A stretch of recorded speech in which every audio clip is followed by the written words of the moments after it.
This fishing knot is better than the uni knot, and I'll show you why. Put the line through the eye of the hook.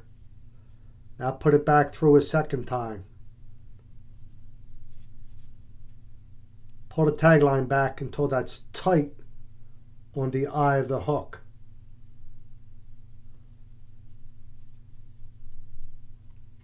Now you're going to pull these two lines parallel.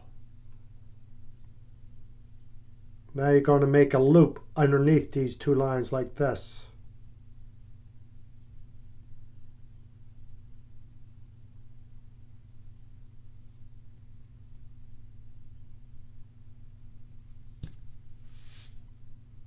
Now you're going to wrap that tag line around these two lines 5 times.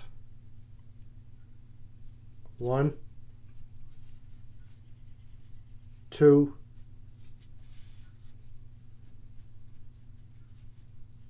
3, 4, 5. Now you're going to wet your fishing line. You're going to pull your tag line up until the knot gets snug. Like that.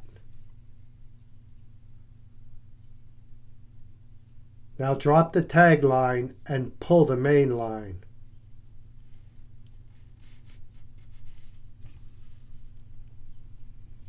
Always leave a 1/4 inch of tag line. Cut your tag.